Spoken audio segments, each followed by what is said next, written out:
Good morning, everybody. Buenos dias. It is my pleasure and privilege to have you here in the Milpitas College Extension. For us, it's a wonderful thing to see students and parents and the community together. That's one of the objectives of this facility.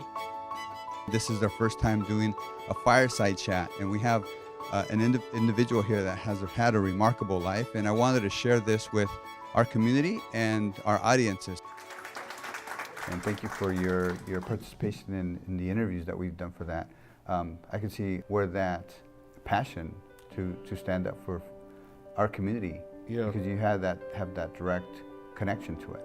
You know, I don't know if, I think that's a nice way to say it is passion, probably, because to me it was rage, anger. I think as a young man, I thought a lot about philosophical things.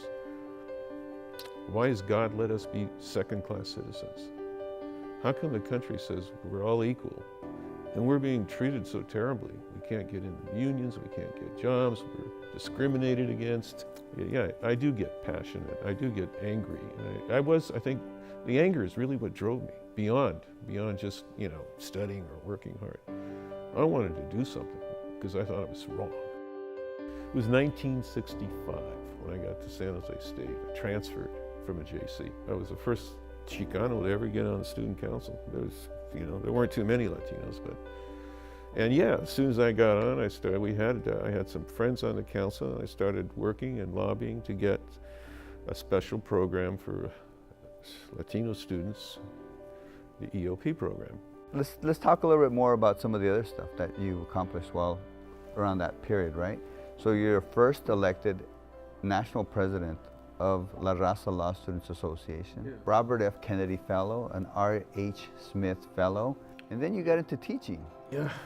That was what happened. Is I was so involved through law school and all that I didn't have to look for a job. I was involved in there forming the program, which was a fellowship to get minority lawyers to the communities and to do Supreme Court research on major cases that would involve discrimination and injustices to minorities. So that's what the program was, and I helped them form it. So naturally I got a fellowship when I graduated as well, which was nice because I got to do a lot of things. I got to go to El Centro. It was 117 degrees in a lotus epidemic. It was just crazy, and the workers were working without sanitation or water. And so we filed the lawsuit, and I was involved in the investigation and interviewing, and all. It was really fun right out of law school. Let's go into film, right? So you and this is pretty much we're almost there, guys. So I know his life story is just like remarkable, really. I'll cut to the chase. So I felt, okay, I could do something in this area. I didn't have to work anywhere. That's one of the reasons I was successful in the real estate. I was able to go to DC and do all these things because I wasn't conflicted and I wasn't corrupted and I wasn't trying to keep my job with so-and-so company that sent me there to do that, or I wasn't working for the government.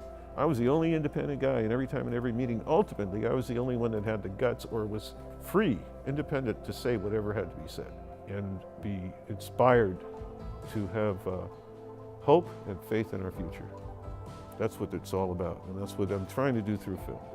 And I think that it's going to be very, very powerful.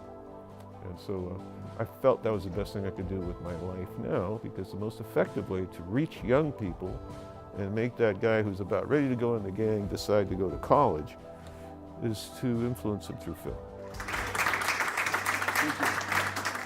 My experience was amazing. I truly feel very inspired by hearing Tony's story. I have known him for several years, but there were many things that I found out today. So I'm really, really happy that I was here. It's motivating for me, and I know that the things that he says that I could take and then use it to inspire others as well. One thing that his message that I've heard really is the tenacity that nothing is ever given to you, the working hard, but also having that vision.